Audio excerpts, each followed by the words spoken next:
All right, guys, Mr. Antonucci here, and in this video, we're going to talk about integrals of trigonometric functions. So we've already looked at the six trigonometric function integration rules, the six that correspond directly to differentiation rule.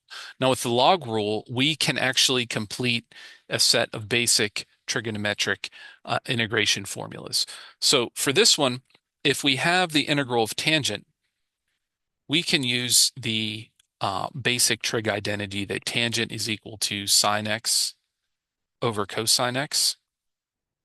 And then if u is equal to cosine x, and we picked u to be cosine x because u prime is negative sine x dx, forgot the x in there. So negative, or actually we call that u prime, call that du. So negative du equals sine x dx. Now, it is the case that we could have picked u to be sine, and then the derivative of sine is cosine, so the du would be cosine, but then you'd have u over u prime, which would not be helpful at all. So this is going to substitute to negative integral of du over u, which is negative natural log absolute value of u plus c, which is negative natural log absolute value of cosine x plus c. So it turns out that the integral of tangent, the antiderivative of tangent, is negative natural log cosine of x plus c. Now, some people might rewrite this as natural log absolute value of cosine x to the negative 1 plus c, which is natural log absolute value 1 over cosine x plus c, okay? Because remember, it's a negative exponent there, which is natural log absolute value of secant x plus c. So sometimes you might see the antiderivative of tangent written as negative natural log absolute value of cosine or positive natural log secant, okay? Either of these two are used. So in this next example, we're going to derive the actual secant formula by doing some, you know, uh, magical algebra. And you don't have to remember this. I'm just going to show you how and where it comes from. Um, so let's get going. So we can rewrite this, the integral of secant, as secant times secant x plus tangent x over itself. And you might be like, wow, you really changed a lot. How did you know to do that? Well, I've seen this proof done many times, first of all. And the reason we can do this is the multiplicative identity because we multiplied by a fraction of something divided by itself. So it's equivalent to 1, just like 4 over 4 is equal to 1. Okay. Then if we distribute this, we would have secant squared x plus secant x tangent x all over secant x plus tangent x dx. So if we let u be the denominator in this case, so if u is equal to secant x plus tangent x, then du is equal to, well, derivative of secant is secant tangent plus the derivative of tangent is secant squared, which is exactly the numerator we have right here.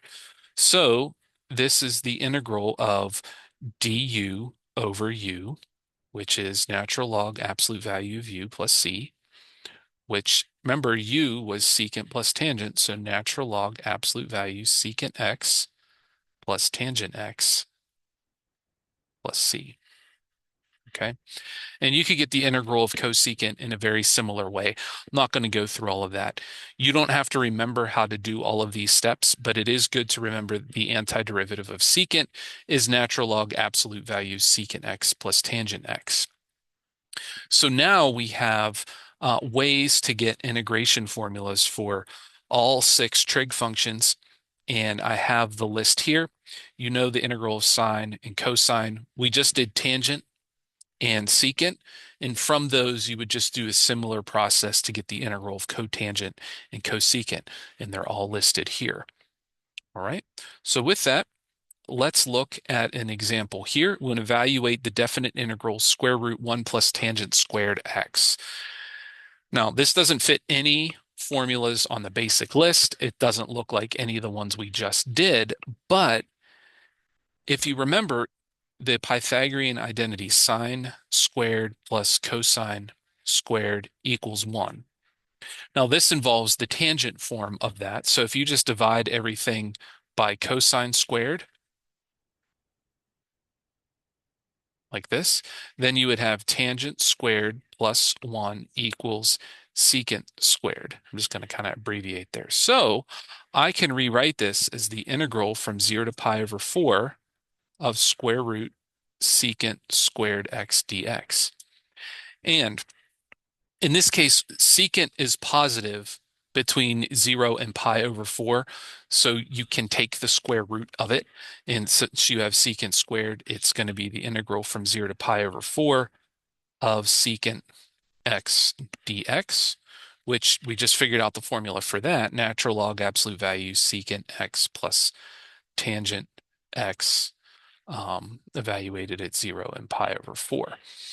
Now, if you plug in pi over 4, secant of pi over 4 is square root 2. Tangent of pi over 4 is 1. So this would be natural log square root of 2 plus 1 minus natural log. Okay, so secant of 0 is 1 and tangent of 0 is 0. So this is just going to be minus natural log of 1. That is equal to 0. So it's just going to be natural log square root 2 plus 1 inside the natural log. Now, the absolute values aren't necessary because those are all positive values. And if you dump that into Desmos or graphing calculator, you get 0.881 to 3 decimal places. So this natural log form is what we would call the exact form. And then the 0.881 is the approximate decimal value. So now what we want to do is look at an example in which we have to get the average value of a function. So find the average value of tangent on the interval 0 to pi over 4. So remember the average value formula, 1 over b minus a times the integral from a to b of f of x dx. Here, f of x is tangent, 0 and pi over 4 are our a and b. So what we're doing is essentially getting the area of this region and then dividing it by the width of that region and going to get the average height.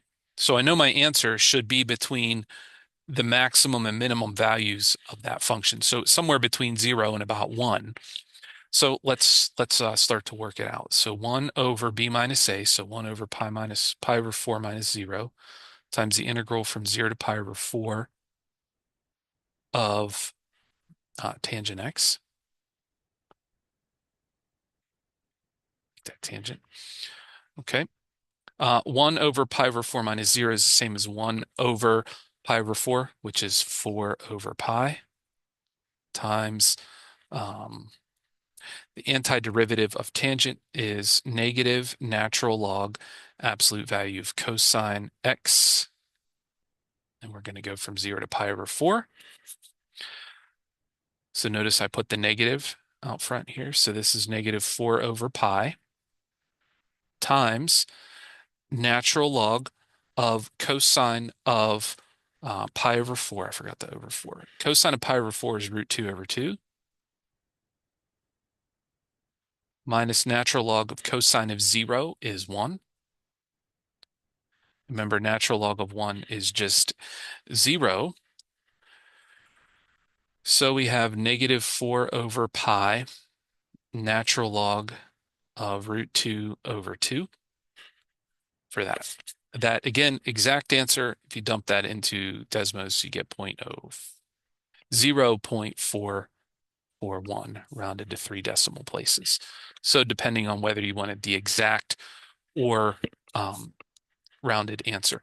Now, what this 0.441 is that if I drew a line at about 0.411441 and had it go across horizontally like this and shaded in the rectangle, that rectangle would have the same area as the black area under the curve.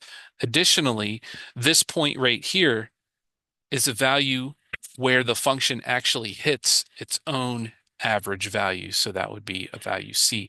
And we could actually solve for that by doing tangent of C equals, well, not 0.441, or better yet, -4 over pi natural log square root 2 over 2, and then solving for that, and that could give us our C value.